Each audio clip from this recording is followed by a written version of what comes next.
Miraculous, Tales of Ladybug and Cat Noir has a very passionate fan base despite the show itself being lackluster, to put it lightly. My name is Sam, and I might look a little bit different since the last time you saw me on this channel, and yes, you are right, I did lose weight.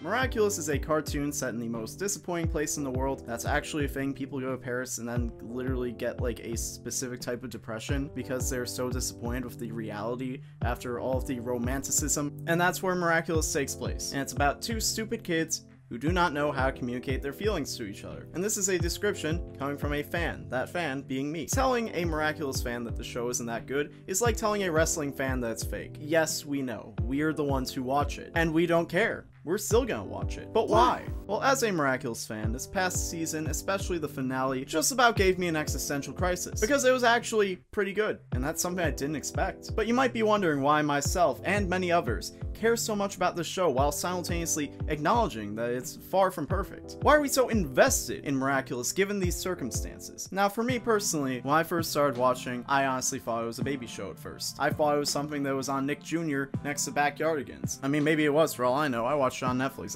You think I have cable? You think I've had cable in the last 5? Bro, I'm a millennial, come on. But it is actually a show meant for older audiences, more mature audiences, since it does like to get pretty dark and existential. I release you from existence. How could you? However, despite that, there are elements that might lead you to believe what I believed. There's a habit of hand-holding in the way that the story is told. The dialogue is often written in a way that is clearly meant for a younger audience because there's no confidence in the viewer's ability to pick up on nuance or subtext. It uses a lot of bright colors, a lot of rounded edges, and is again not unlike something you might see on Nick Jr. And the main draw of the show is the dynamic between Marinette and Adrien, or also Ladybug and Cat Noir as they are known in their superhero identities, because Marinette has a crush on Adrien, but she doesn't know that Adrien is Cat Noir, who has a crush on Ladybug, who doesn't know that they don't know each other's secret identities and they're actually in love with each other, but not the identities that line up. So you just get this really interesting dynamic. But it's also undermined on the surface level because it is incredibly obvious. You're looking at this and telling me like, okay, that's not Marinette. Oh no, like Adrien's hair is slightly different as Cat Noir.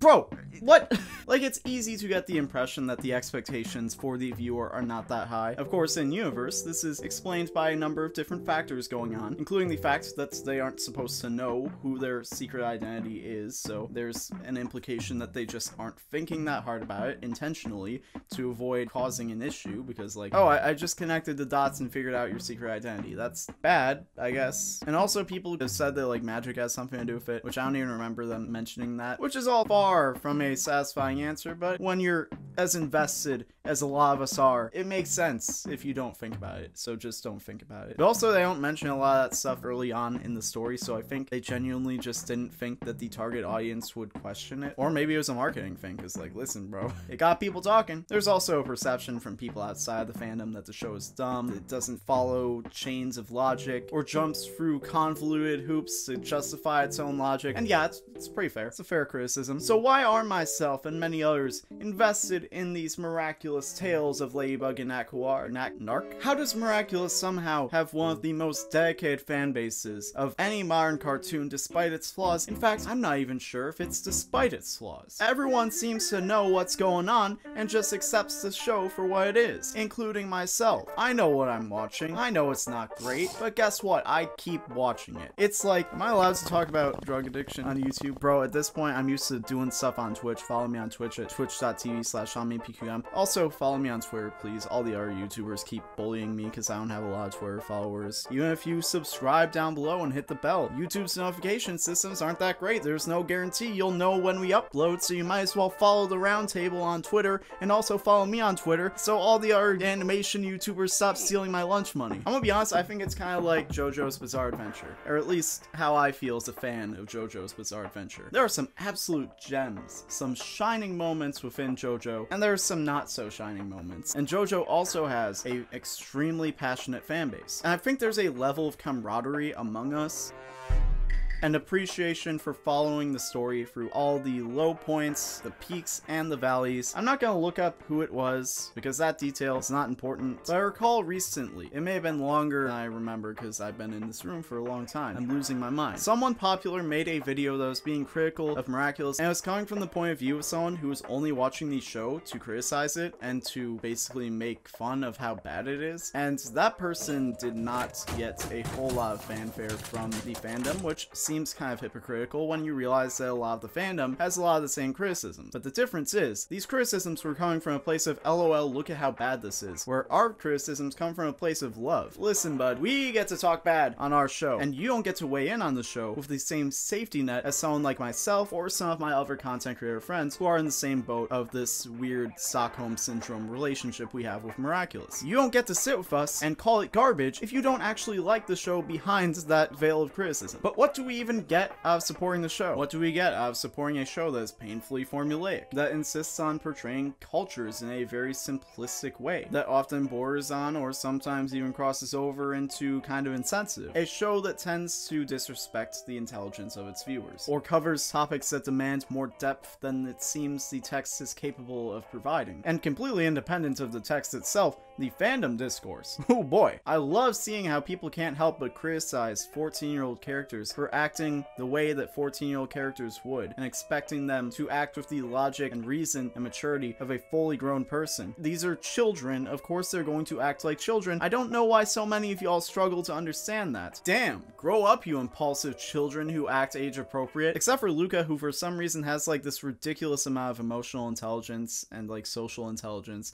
that not even most adults have. Anyways, the reason why we still follow and support this story, even with all the baggage, is because it's charming. And despite its flaws, it manages to connect with the audience. And that's what happened. We connected with it. And even if it's not that great, that means something. The characters are endearing, likable, and relatable enough that we want to invest in them. We want to see them succeed and grow and overcome the roadblocks in their way. You want to see Adrian become more independent and follow his heart instead of doing what others expect him to do. You want to see Marinette become more confident and decisive to overcome her anxieties and her self-doubts. But what has been even more rewarding is seeing the evolution of the show itself. Miraculous Ladybug and Cat Noir started out as a fully formulaic Monster of the Week show. There wasn't much of an overarching story, just our two heroes protecting Paris from Hawkmoth and whatever poor soul he decided to corrupt with his Akuma. We knew they weren't going to reveal Ladybug and Cat Noir's secret identities, but there was an appeal of dangling that carrot in front of our faces. However, there was also the fact that we knew that Song and Dance would get stale eventually, and we kinda wanted to see how they were going to deal with that. And I guess that was always kind of the game, is how close can they actually get to pulling the trigger on this without actually pulling the trigger? How long can we watch the same thing play out before we're finally satisfied and we are free from this childish little cartoon? But then the show started to come to life, and then we weren't free. There's a level of emotional life to the characters where the things that they do, the decisions they make, and the way that they act make them not feel like cartoon characters but real people. Adrian's relationship with his father goes beyond the trope of, ooh, that's a mean, strict parent, and actually starts diving into the effects of Gabriel's abuse on Adrian. Marinette's anxiously overcautious nature that simultaneously makes her very responsible as a superhero, as well as a teenage girl who is too afraid to be honest about her feelings, is a presence in Marinette's life that she has to grow around in order to be a functioning human being. I specifically say grow around instead of grow out of, because it is implied that it's not something that will ever leave Marinette. This is just part of who she is, so it's not something she can overcome, it's something she just has to make peace with and learn to manage. They had characters like Luca and Kagami to challenge the perspectives of both Adrian and Marinette, which ultimately adds to that ship. With Kagami, we start to understand how important being Cat Noir to Adrian is, how that persona allows him to be his most authentic self, and how much his relationship to Ladybug, be it platonic or more, actually means to him. And with Luca, we see Marinette with someone who is not a bad guy, who treats her with kindness and patience and reassurance, and even with that, she is still in love with Adrian, proving to us that her feelings towards Adrian, they probably actually mean something. But in both of these situations, we start to see Marinette kind of challenged in, you know, does she actually like Adrian for who he is, or is it just this image of perfection that partly his father has created, as Adrian is a model, and the entire marketing around him as a model is that this is a perfect person. This is someone who Adrian ultimately is not. That's not who Adrian really is, and you can see the toll that having to live up to that expectation is taking on Adrien. He doesn't know how to deal with the fact that he is treated by the world around him, by everyone, his friends, his family, like this perfect person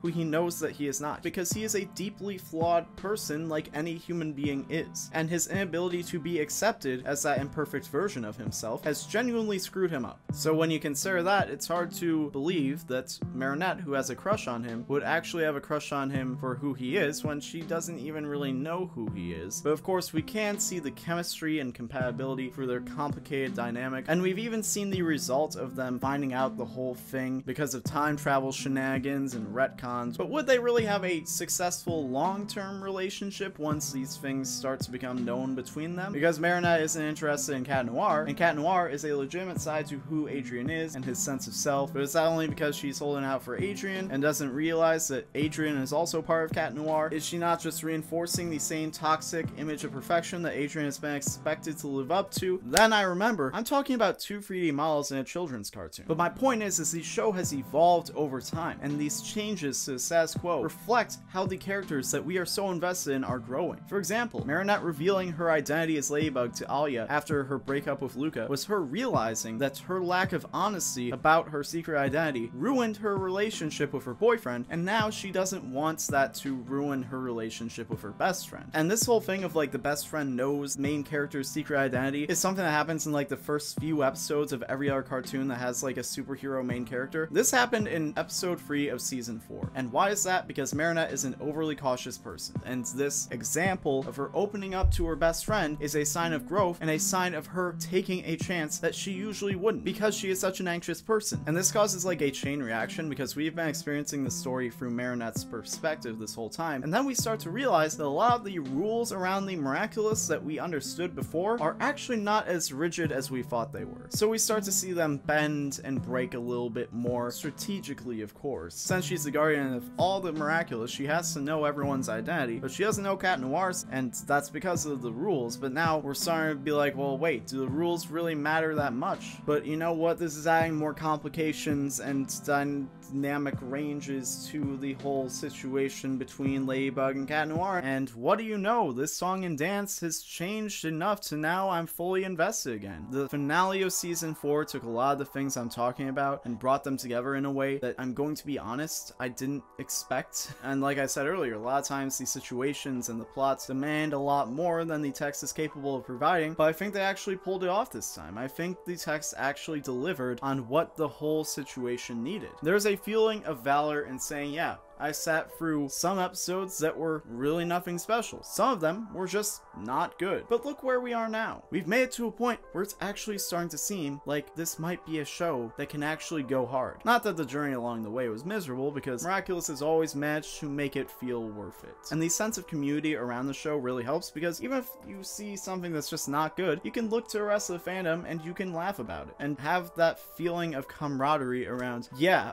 we all watch this show and sometimes it sucks. Anyways, I have a YouTube channel called Sugma Mail that I also have been uploading on. Also a talk show called the Late Night Sugma Program that's currently running on Fridays at 10 p.m. Eastern on twitch.tv/TommyPQM. But before that, you should make sure you like this video and share it with your friends who are also fans of Miraculous. And be like, yo, this guy gets it, or he doesn't get it. Wow, this guy's completely off. Make fun of me. Say that in the comments down below. I just want attention at this point. Anyways, my name is Tom. Thank you so much for watching, and I'll see you next time. See ya!